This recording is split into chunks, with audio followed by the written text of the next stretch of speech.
प्यारे दोस्तों, स्वागत है आप सभी का आज की एक नई वीडियो में। दोस्तों, बहुत दिनों से कमेंट आ रहा था, भैया आचरण की सभ्यता के सभी गद्यांशों का हल करवा दीजिए।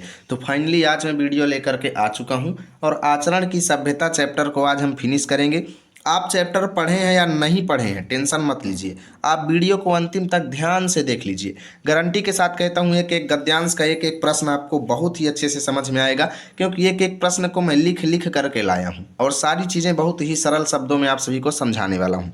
तो चलिए दोस्तों, आज की शानदार वीडियो की शुरुआत करते हैं और आचरण की सभ्यता नामक चैप्टर के सभी गद्यांशों का हल हम अच्छे से देख लेते हैं। ठीक है, तो देखिए पहला प्रश्न है, निम्नलिखित गद्यांशों को पढ़कर उनके नीचे दिए गए प्रश्नों के उत्तर लिखिए। ठीक है, का नंबर गद्यांश है, आचरण की सभ्यतामय भाषा सदा मौन रहती है। अब ये यहाँ से शुरू होता है और कहाँ तक जाता है, एक अंग हो जाता है तक। ठीक है भैया, अब इसमें देखिए कुछ प्रश्न दिए गए हैं, प्रश्नों को देखते जाते हैं और बारी बारी से हम गद्यांश में आंसर भी देखते जाते हैं।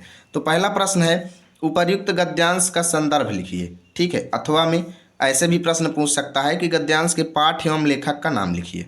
तो भैया उत्तर में लिखेंगे, प्रस्तुत गद्यांश हमारी पाठ्य पुस्तक हिंदी हिंदी के गद्य खंड में संकलित आचरण की सभ्यता नामक पाठ से लिया गया है, जिसके लेखक सरदार पूर्ण सिंह जी हैं। ये हो गया गद्यांश।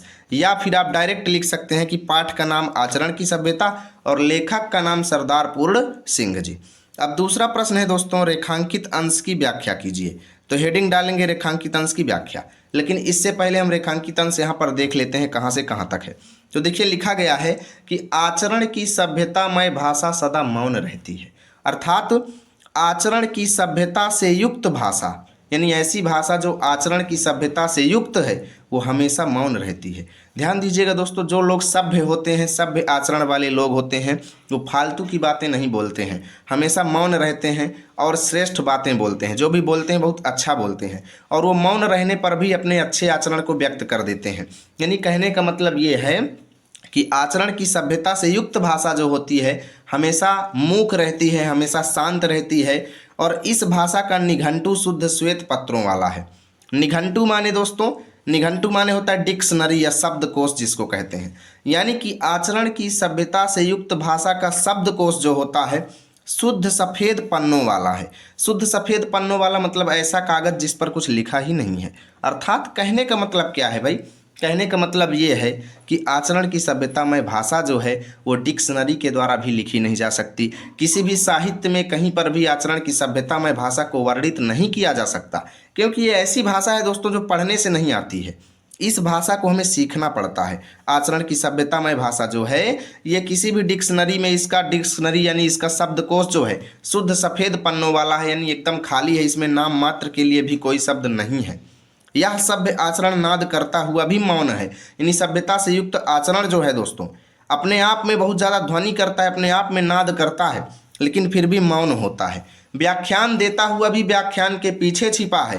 अर्थात एक सभ्य आचरण वाला व्यक्ति जो है जब वो व्याख्यान भी अगर देता है ना, तो उसके व्याख्यान यानी उसके भाषण के पीछे भी आचरण छिपा हुआ होता है। सभ्य आचरण उसके बातों में भी आपको सुनाई देता है, उसके भाषण में भी आपको सभ्य आचरण दिखाई देता है। राग गाता हुआ भी राग के सुर के भीतर पड़ा है। अर्थात अगर सभ्य आचरण वाला व्यक्ति कोई गीत भी गाता है तो उसके गीतों में आपको आचरण भरा हुआ दिखाई देगा। मृदु वचनों की मिठास में आचरण की सभ्यता मौन रूप से खुली होती है। यानी मीठे बाणी की मिठास में, जब आप मीठी बाणी बोलते हैं ना, तो उसमें आचरण की सभ्यता अपने आप खुली हुई रहती है, स्पष्ट दिखाई देती है। ठीक है, नम्रता, दया, प्रेम और उदारता सब के सब सभ्य आचरण की भाषा के मौन व्याख्यान हैं। अर्थात नम्रता, दया, प्रेम और उदारता ये सब जो हैं एक सभ्य आचरण वाले व्यक्ति के अंदर अपने आप आ जाते हैं। मनुष्य के जीवन पर मौन व्याख्यान का प्रभाव चिरस्थायी होता है।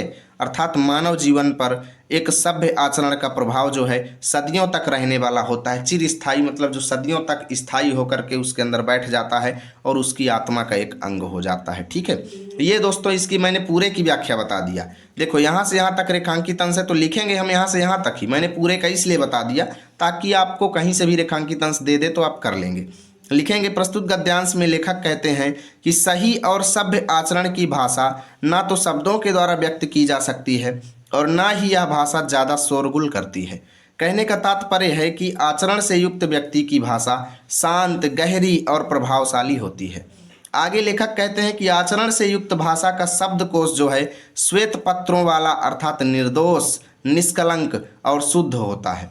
कहने का तात्पर्य है दोस्तों कि आचरण की सभ्य भाषा को किसी भी शब्दकोश में वर्णित नहीं किया जा सकता, बल्कि इसे अपने आचरण में उतार कर कर ही सीखा जा सकता है। ठीक है, इतना आपको लिखना है, स्क्रीनशॉट ले लीजिए।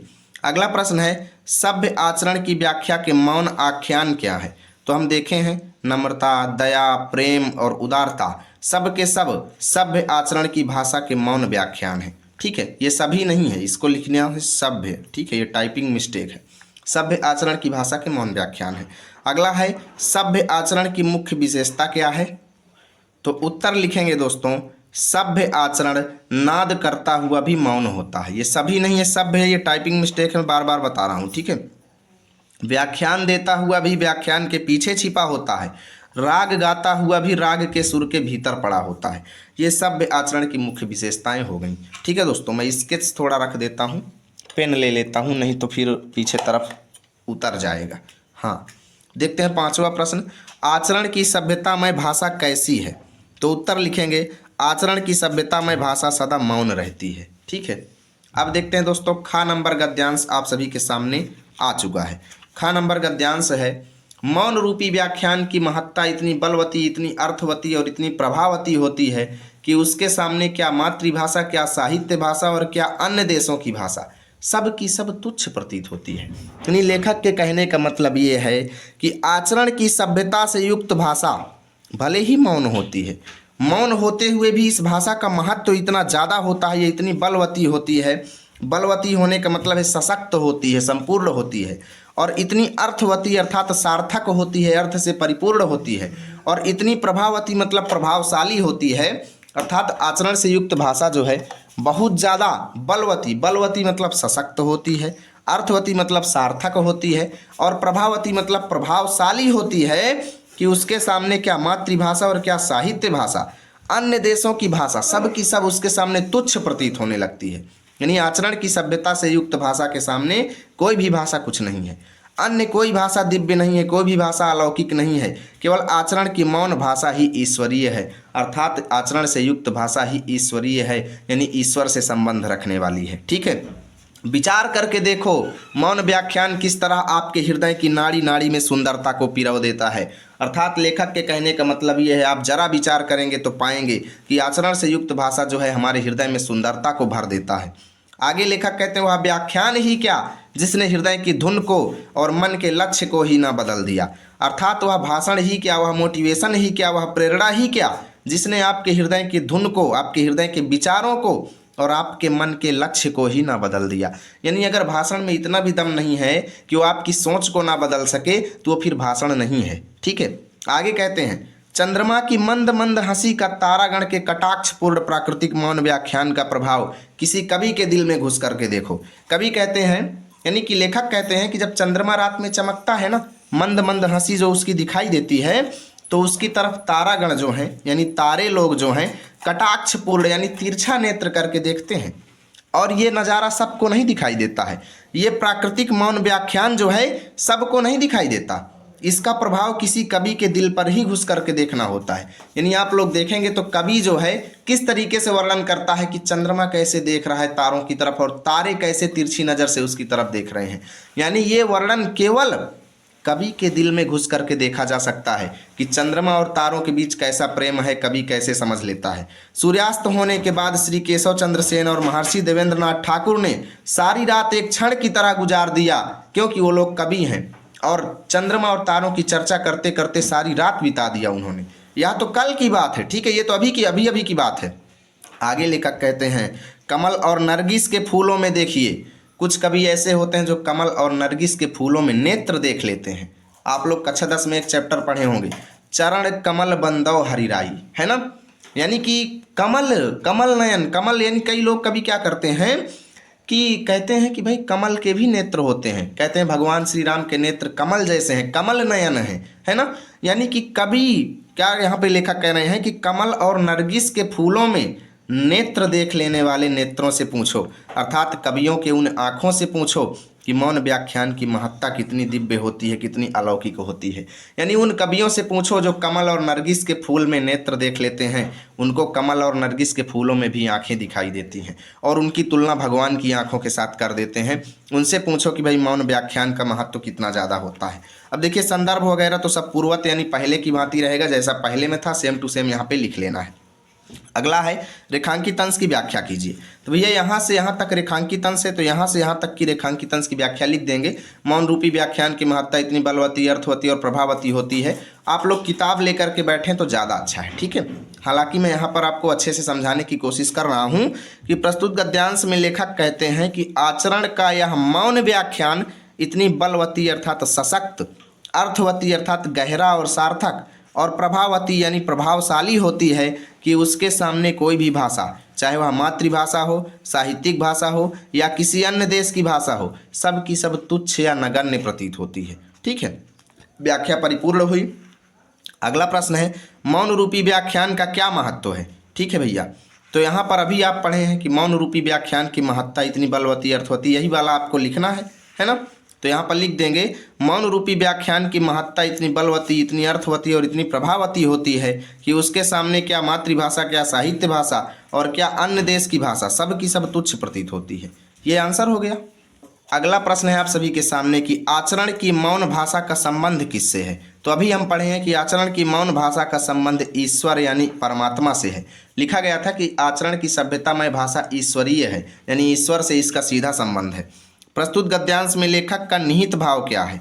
तो लिखेंगे कि प्रस्तुत गद्यांश में लेखक आचरण से युक्त व्यक्ति के मौन रूपी व्याख्यान की विशेषताओं को बताना चाहता है और कहता है कि संसार की सभी भाषाओं में आचरण की मौन रूपी भाषा सबसे श्रेष्ठ और अलौकिक है। आचरण की भाषा के आगे ना तो कोई मातृभाषा, ना तो कोई साहित्यिक भाषा और ना ही किसी विदेशों की भाषा का यहाँ पर कोई टिकाव है, कुछ भी नहीं।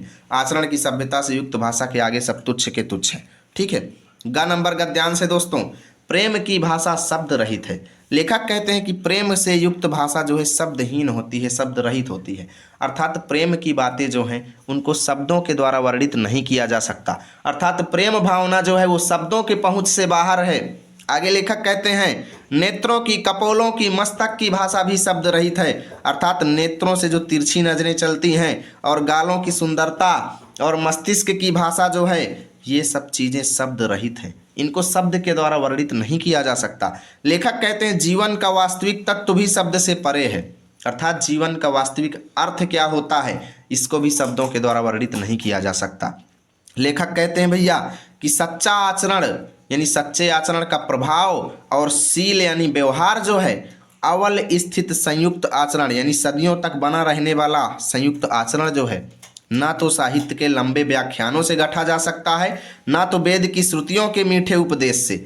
यानी कि सभ्यतामय भाषा, अच्छा आचरण और अच्छी चीज़ें, इन सब चीज़ों को ना तो साहित्य के लंबे व्याख्यानों यानी तो ना तो साहित्य के द्वारा गढ़ा जा सकता है, ना वेदों द्वारा इनका वर्णन किया जा सकता है, ना श्रुतियों के द्वारा, ना उपदेशों के द्वारा, ना तो अंजील के द्वारा। अंजील जो है ये ईसाइयों का पवित्र ग्रंथ है, ना तो अंजील के द्वारा वर्णित किया जा सकता है, ना तो कुरान के द्वारा, कुरान जो है ये इस्लाम का पवित्र ग्रंथ है, ना तो कुरान के द्वारा वर्णित किया जा सकता है, ना तो किसी धर्म चर्चा से, ना केवल सत्संग से। यानी कि आचरण की सभ्यतामय भाषा को किसी भी तरीके से व्यक्त नहीं किया जा सकता, ठीक है भैया। आगे लेखक कहते हैं कि जीवन के अरण्य में धंसे हुए पुरुष के हृदय पर प्रकृति और मनुष्य के जीवन के मौन व्याख्यानों के यत्न से सुनार के छोटे हथौड़ों की मंद मंद चोटों की तरह आचरण का रूप प्रत्यक्ष होता है।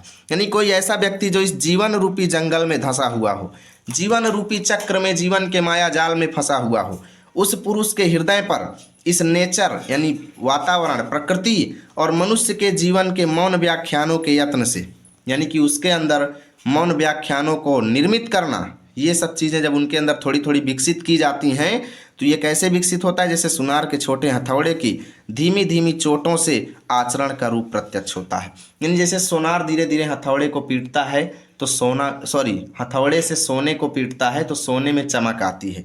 वैसे ही लेखक कहते हैं कि कोई ऐसा व्यक्ति जो जीवन रूपी जंग में फंसा हुआ है, जीवन रूपी जंगल में फंसा हुआ है, उसके अंदर जब सभ्यता से युक्त भाषा का प्रवेश होता है तो वैसे ही उसके अंदर चमक आती है, वैसे ही उसके अंदर आचरण का रूप प्रत्यक्ष होता है, ठीक है।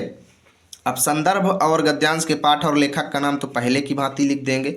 रेखांकित अंश की व्याख्या में देखिए यहाँ से लेकर के यहाँ तक की व्याख्या लिखेंगे भैया।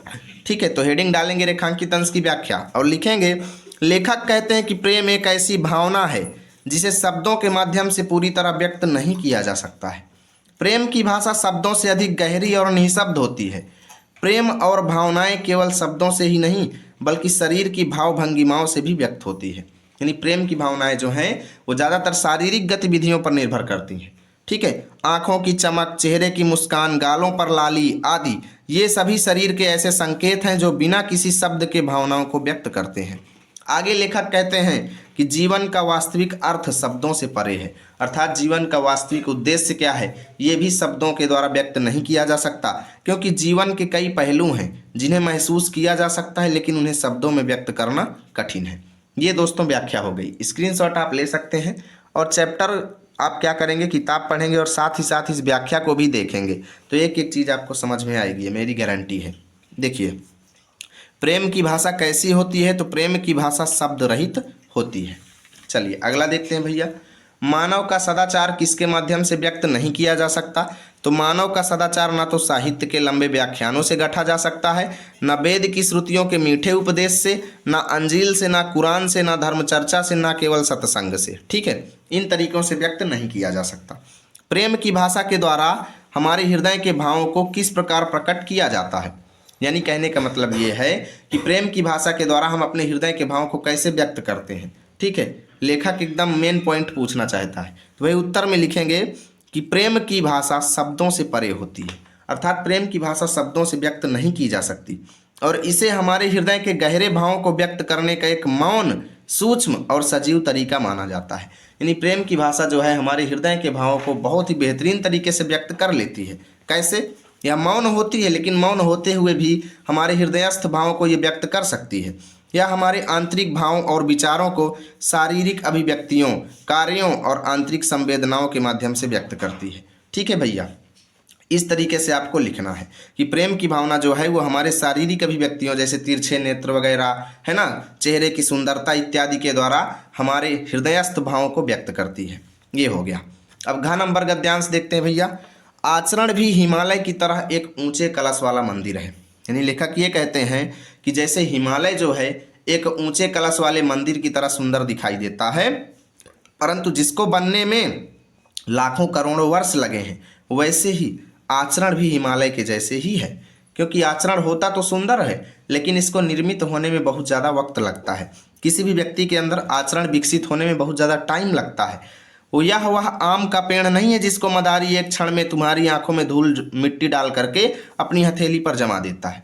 यानी यह कोई मदारी का खेल नहीं है कि मदारी आपके नेत्रों के सामने ही बड़े से आम के पेड़ को आपकी मुट्ठी में क्या कर देता है, जमा देता है। ऐसा आचरण आपके अंदर विकसित नहीं होगा। ना तो कोई साधु, ना कोई जादूगर, ना कोई महात्मा, कोई भी आपके अंदर आचरण विकसित नहीं कर सकता है। इसको बनने में अनंत काल लगता है। ठीक है, पृथ्वी बन गई, सूर्य बन गया और तारागण भी आकाश में दौड़ने लगे, परंतु अभी तक आचरण के सुंदर रूप के पूर्ण दर्शन नहीं हुए। लेखक कहते हैं कि अभी तक किसी भी व्यक्ति के अंदर सुंदर आचरण व्यक्त नहीं हुआ। कहीं कहीं उसकी अति अल्प छटा अवश्य दिखाई देती है, अर्थात कहीं ना कहीं हमको आचरण जो है जरूर दिखाई देता है कुछ व्यक्तियों के अंदर, है ना। तो अब संदर्भ वगैरह तो पूर्वत हो जाएगा। रेखांकित अंश की व्याख्या में देखिए भैया, यहाँ से लेके यहाँ तक रेखांकित अंश है। आचरण भी हिमालय की तरह एक ऊंचे कलश वाला मंदिर है। यह वह आम का पेड़ नहीं जिसको मदारी एक क्षण में हमारी आंखों में धूल झोंक कर अपनी हथेली में जमा देता है। ठीक है, तो व्याख्या लिखेंगे। प्रस्तुत अंश में लेखक आचरण की तुलना हिमालय से करते हैं जो एक बहुत ऊंचा और महत्वपूर्ण मंदिर के समान है जिसे बनने में अनंत काल लगा है। इसका तात्पर्य यह है कि आचरण एक साधना है जो समय लेती है, अर्थात किसी व्यक्ति के अंदर आचरण उत्पन्न होने में समय लगता है। आगे लेखक कहते हैं कि यह उस आम के पेड़ की तरह नहीं है जिसको मदारी एकदम आसानी से हम लोगों की आंखों में धूल झोंककर हमारे हाथों में जमा देता है। अर्थात कहने का तात्पर्य है कि आचरण को अच्छा बनाने में परिश्रम करना पड़ता है, यह कोई आसान काम नहीं है। ठीक है, अब तीसरा प्रश्न देखिए। श्रेष्ठ आचरण बनने में कितना समय लगता है, तो श्रेष्ठ आचरण बनने में अनंत काल लगता है। अब चौथा प्रश्न देखिए दोस्तों, लिखा गया है कि प्रस्तुत अवतरण में मदारी के क्रियाकलाप का वर्णन किस प्रसंग में हुआ है, तो उत्तर लिखेंगे प्रस्तुत अवतरण में मदारी के क्रियाकलाप का वर्णन इस बात को व्यक्त करने के लिए किया गया है कि आचरण किसी भी मदारी, जादूगर या ऋषि महात्मा के द्वारा नहीं ग्रहण किया जा सकता है। इसके निर्मित करने में अनंत काल लगता है। ठीक है, इसको निर्मित करने में अनंत काल लगता है। आचरण महिमामय और दिव्य कैसे होता है? तो आचरण महिमामय और दिव्य होता है क्योंकि यह सद्गुणों, नैतिकता और आदर्शों का प्रतीक होता है। ऐसे आप लिखेंगे। अंगा नंबर गद्यांश आ चुका है दोस्तों। लेखक कहते हैं मनुष्य का जीवन इतना विशाल है, मनुष्य का जीवन इतना बड़ा है, इतना विशाल है कि उसके आचरण को रूप देने के लिए नाना प्रकार के ऊंच नीच और भले बुरे विचार, अमीरी और गरीबी, उन्नति और अवनति इत्यादि सहायता पहुंचाते हैं। अर्थात इस मनुष्य के जीवन में कई परिस्थितियां ऐसी आती हैं जब उसके आचरण पर प्रभाव पड़ता है। व्यक्ति के ऊपर ऊंच नीच की भावनाएं आती हैं, भले बुरे विचार आते हैं जो उसके आचरण को प्रभावित करते हैं। अमीरी और गरीबी आती है जिससे व्यक्ति का आचरण प्रभावित होता है। उसी में कुछ ऐसे व्यक्ति होते हैं जो अपने आचरण को बर्बाद कर लेते हैं और उसी में कुछ ऐसे व्यक्ति होते हैं जो अमीर से गरीब होने तक में या गरीब से अमीर होने तक में भी अपने आचरण में परिवर्तन नहीं करते हैं, वो ऐसे का वैसा ही सभ्य आचरण बनाए रखते हैं। ठीक है, उन्नति और अवनति इत्यादि सब आचरण के निर्माण में सहायता करते हैं। आगे लेखक कहते हैं कि पवित्र अपवित्रता उतनी ही बलवती होती है जितनी कि पवित्र पवित्रता। यानी अगर पवित्र माने पवित्र, अपवित्रता माने गलत काम, यानी कोई ऐसा गलत कार्य जो पवित्र होता है वो उतना ही बलशाली होता है जितना कि पवित्र पवित्रता। कहने का मतलब ये है कि लेखक ये कहते हैं कि गलत कार्य और अच्छा कार्य दोनों का पावर सेम होता है, दोनों की ताकत सेम होती है, दोनों उतने ही बलवान होते हैं। बस फर्क क्या है कि गलत कार्य आपके अंदर गलत आचरण उत्पन्न करता है और अच्छा कार्य आपके अंदर सकारात्मक प्रभाव डालता है। यानी कहने का मतलब कि पवित्र अपवित्रता यानी बुरे कार्य जो हैं उतने ही ताकतदार होते हैं जितने कि सुंदर कार्य। बस फर्क ये है कि सुंदर कार्य आपके अंदर सकारात्मक चीज़ें उत्पन्न करते हैं और बुरे कार्य आपके अंदर बुरा प्रभाव डालते हैं। ठीक है, आगे लेखक कहते हैं जो कुछ इस संसार में हो रहा है केवल आचरण के विकास के अर्थ में हो रहा है। अच्छा करेंगे तो अच्छा आचरण बनेगा, गलत करेंगे तो गलत आचरण बनेगा। ठीक है, अंतरात्मा वही काम करती है जो बाह्य पदार्थों के संयोग का प्रतिबिंब होता है।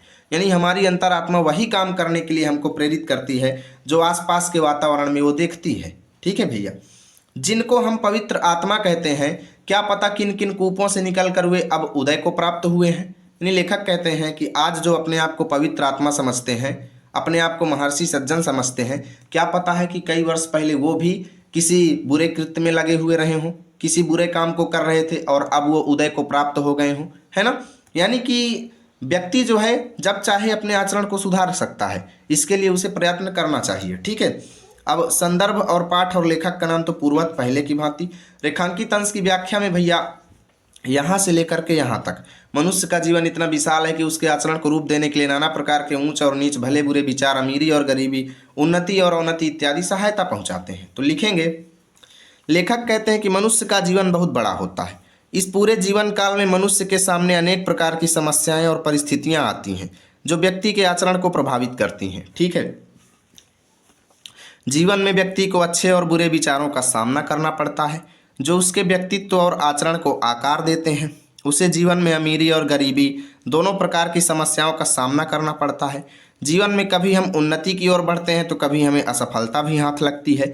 इस उतार चढ़ाव से व्यक्ति के आचरण में परिवर्तन आता है और वह अपने अनुभवों से सीखता है। ठीक है, अब प्रस्तुत गद्यांश का आशय क्या है, इसको लिखेंगे भैया कि प्रस्तुत गद्यांश में लेखक मनुष्य के आचरण को प्रभावित करने वाले प्रमुख कारकों एवं परिस्थितियों का वर्णन करता है कि भाई कौन कौन सी परिस्थितियां हैं जो व्यक्ति के आचरण को प्रभावित करती हैं, जिससे मनुष्य बुरा भी बन जाता है और अच्छा भी बन जाता है। तो आचरण की संरचना में क्या क्या सहायक सिद्ध होते हैं, यानी आचरण का निर्माण किन किन चीज़ों से होता है। तो अभी हम देखे हैं ऊंच और नीच, भले बुरे विचार, ये सब आचरण की संरचना में सहायक होते हैं। तो आचरण की संरचना में भले बुरे विचार, अमीरी और गरीबी, उन्नति और अवनति इत्यादि सब सहायक सिद्ध होते हैं, क्योंकि ये भैया जैसे ही इन सब परिस्थितियां हमारे सामने आती हैं तभी हमारे आचरण का निर्माण होता है। या तो आचरण अच्छा बनता है या फिर बुरा आचरण बनता है। 5वां प्रश्न है, व्यक्ति की आत्मा उसे किन किन कार्यों को करने के लिए प्रेरणा देती है। तो व्यक्ति की आत्मा उसे सत्य, प्रेम, अहिंसा, दया और सद्भावना की सीख देती है, जिससे व्यक्ति गलत कार्यों और नकारात्मक प्रवृत्तियों से दूर हो सकता है। ठीक है, अब देखते हैं 4 नंबर गद्यांश। आचरण का विकास जीवन का परम उद्देश्य है। यानी लेखक कहते हैं कि मनुष्य के जीवन का एक मेन ही लक्ष्य होना चाहिए आचरण का विकास। व्यक्ति अपने आचरण का अच्छा विकास कर ले, यही उसके जीवन का परम लक्ष्य है। आचरण के विकास के लिए अनेक प्रकार की सामग्रियों का जो संसार संभूत शारीरिक, प्राकृतिक, मानसिक और आध्यात्मिक जीवन में वर्तमान में हैं, उन सब की क्या एक पुरुष और क्या एक जाति के आचरण के विकास के साधनों के संबंध में विचार करना होगा। चाहे कोई एक पुरुष हो या फिर कोई एक पूरी जाति है जिसके आचरण का विकास करना है, तो इन सब के विकास के लिए हमें क्या करना चाहिए? अनेक प्रकार की सामग्रियों का जो हमारे पास उपलब्ध है, शारीरिक, प्राकृतिक और मानसिक और आध्यात्मिक, इन सब के बारे में अच्छे से हमको ज्ञान प्राप्त करना चाहिए और तभी हमारा आचरण विकसित होगा। ठीक है, तभी हमारे आचरण में विकास आएगा। आचरण के विकास के साधनों के संबंध में हमें विचार करना होगा। आचरण किन किन चीज़ों से विकसित होता है, उन सभी साधनों के बारे में हमको विचार करना पड़ेगा, तभी हमारा आचरण विकसित होगा। ठीक है, आचरण के विकास के लिए जितने कर्म हैं उन सब को आचरण के संगठन करता धर्म के अंग मानना पड़ेगा। यानी कि आचरण के विकास में जितने कारक काम आते हैं, जितनी चीज़ें काम आती हैं, उन सब को हमें अपना धर्म स्वीकार करना पड़ेगा और प्रतिदिन उसे फॉलो करना पड़ेगा। चाहे कोई कितना ही बड़ा महात्मा क्यों ना हो, वह निश्चय पूर्वक यह नहीं कह सकता कि यूँ ही करो। अर्थात कोई कितना ही बड़ा साधु, महात्मा, सज्जन क्यों ना हो, वो आचरण को विकसित करने का कोई एक स्पष्ट तरीका नहीं बता सकता, क्योंकि भाई हर व्यक्ति का आचरण अपने हिसाब से विकसित होता है। आचरण की सभ्यता की प्राप्ति के लिए वह सबको एक रास्ता नहीं बता सकता, क्योंकि व्यक्ति अपने हिसाब से आचरण को विकसित करने का तरीका ढूंढता है, ना कि किसी के बताए गए तरीकों पर चलकर। ठीक है, तो अब संदर्भ और लेखक पाठ का नाम लिखेंगे पूर्वत। रेखांकित अंश की व्याख्या में भैया यहाँ से लेके यहाँ तक की व्याख्या करेंगे। एक बार मैं व्याख्या बता दिया हूँ, लेकिन लिखना सीख लोगे तो आपका सारा डाउट क्लियर हो जाएगा। अभी तक कोई भी इसको नहीं पढ़ाया है, मैं जानता हूँ थोड़ा डिफ़िकल्ट है लैंग्वेज, इस वजह से कोई पढ़ाते नहीं है दोस्तों। अब आप ये समझ सकते हैं कि जो चीज़ डिफ़िकल्ट है दोस्तों, उसको पढ़ाने वाले को भी उसकी कठिनाई का सामना करना पड़ता है, लेकिन मैं आपको सरल से सरल तरीके से समझाने की कोशिश कर रहा हूँ, इसलिए वीडियो को लाइक और शेयर ज़रूर कर दीजिएगा। लिखेंगे, लेखक की मान्यता है कि आचरण का विकास करना ही हमारे जीवन का एकमात्र उद्देश्य होना चाहिए। आचरण के विकास के लिए हमें जीवन के विभिन्न पहलुओं जैसे शारीरिक, प्राकृतिक, मानसिक और आध्यात्मिक जीवन को समझने और उनका सही उपयोग करने की आवश्यकता है। दोस्तों, मैं YouTube पर बहुत वीडियो देखा हूँ, लोग पढ़ाते हैं, लेकिन जब इन लाइनों की व्याख्या करने वो आते हैं तो इसको स्किप कर देते हैं, क्योंकि उनको कायदे की व्याख्या आती नहीं रहती और गलत वगैरह बता करके निकल जाते हैं। लेकिन मुझे ऐसा नहीं करना है, मैं आपको जो भी पढ़ाऊँगा अच्छा पढ़ाऊँगा। ठीक है, आगे लिखेंगे, क्योंकि इन सभी पहलुओं का आपस में गहरा संबंध है दोस्तों। ठीक है, एक आदर्श और संतुलित आचरण तभी संभव होगा जब हम शारीरिक, मानसिक, प्राकृतिक और आध्यात्मिक जीवन के सभी पहलुओं से परिचित रहेंगे, तभी हमारा आचरण विकसित होगा। ठीक है, तीसरा नंबर प्रश्न है दोस्तों, जीवन का परम उद्देश्य क्या है? तो जीवन का परम उद्देश्य एक उत्तम आचरण की प्राप्ति करना होता है। आचरण की सभ्यता के लिए हमें क्या करना चाहिए? तो आचरण के विकास के लिए जितने कर्म हैं उन सब को आचरण के संगठन करता धर्म के अंग मानना पड़ेगा। यानी उन सब को हमें अपना धर्म मानना पड़ेगा और प्रतिदिन उसको अपनाना पड़ेगा। प्रस्तुत अवतरण में लेखक का निहित भाव क्या है? ठीक है, तो लिखेंगे, प्रस्तुत गद्यांश में लेखक बताना चाहता है कि मनुष्य के जीवन का एकमात्र उद्देश्य आचरण को विकसित करना होना चाहिए। साथ ही लेखक ने आचरण को विकसित करने के लिए अपनाए जाने वाले प्रमुख तरीकों का भी वर्णन किया है। अब देखते हैं दोस्तों इस वीडियो का लास्ट गद्यांश, और अभी तक वीडियो को लाइक नहीं किए हो तो प्लीज़ लाइक और दोस्तों के पास शेयर कर दो। देखिए, आचरण की सभ्यता का देश ही निराला है। यानी लेखक कहते हैं कि आचरण की सभ्यता से युक्त लोगों का देश जो है निराला होता है, अत्यधिक सुंदर होता है। ठीक है, उसमें ना शारीरिक झगड़े हैं, ना मानसिक और ना ही आध्यात्मिक। उसमें ना विद्रोह है, ना कोई झगड़ा है, ना ही जंग का नामो निशान है, यानी ना तो युद्ध का कोई नामो निशान है, ना वहाँ कोई ऊंचा और नीचा है, ना वहाँ कोई धनवान है और ना कोई वहाँ निर्धन है। यानी ना तो वहाँ कोई अमीर है ना कोई गरीब है। वहाँ प्रकृति का नाम नहीं है। प्रकृति का नाम नहीं है का मतलब ये है दोस्तों, इसका मतलब ये है कि वहाँ पर प्राकृतिक ऐसी चीज़ें जो व्यक्ति को जनरली हो जाती हैं और लोगों को परेशान करती हैं, यानी वहाँ पर क्या है दोस्तों कि गलत चीज़ें जो हैं नहीं हैं। जो लोग आचरण की सभ्यता से युक्त देश होते हैं वहाँ पर गलत आचरण तो बिल्कुल होते ही नहीं है। प्रकृति का यहाँ पर अर्थ जो है दोस्तों उसी रूप में लिया गया है कि भौतिक वस्तुएं या स्वार्थी इच्छाएं जो हैं वहाँ पर नहीं होती हैं। ठीक है, प्रकृति का मतलब यहाँ पर आप नेचर नहीं लेंगे, यहाँ पर इसका मतलब है प्रकृति में जो जनरली सबको आदतें हो जाती हैं, भौतिक वस्तुओं या स्वार्थी होने की इच्छा जो है वो आचरण की सभ्यता से युक्त देश में नहीं होता है। वहाँ तो प्रेम और एकता का अखंड राज्य रहता है। ठीक है, यानी कि सभ्यता से युक्त देशों में प्रेम और एकता भरी रहती है। जिस समय आचरण की सभ्यता संसार में आती है उस समय नीले आकाश से मनुष्य को वेद ध्वनि सुनाई देने लगती है। आचरण की सभ्यता जिस समय संसार में प्रवेश करती है उस समय वेदों की आवाज़ जो है, वेदों की गूंज जो है आसमान से हमको सुनाई देने लगती है। नर नारी पुष्पवत खिलते जाते हैं, यानी नर नारी फूल की भांति प्रसन्न हो जाते हैं। सवेरा हो जाता है, प्रभात का गजर बज जाता है, नारद की बीड़ा अलापने लगती है, अर्थात नारद भगवान की बीड़ा से स्वर निकलने लगते हैं।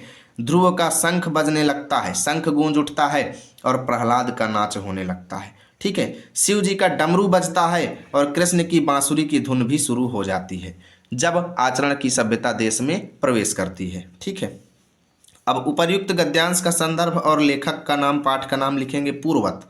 रेखांकित अंश की व्याख्या में आपको यहाँ से लेके यहाँ तक की व्याख्या करना है। तो लिखेंगे, लेखक कहते हैं कि आचरण की सभ्यता से लोगों का देश अत्यंत सुंदर होता है।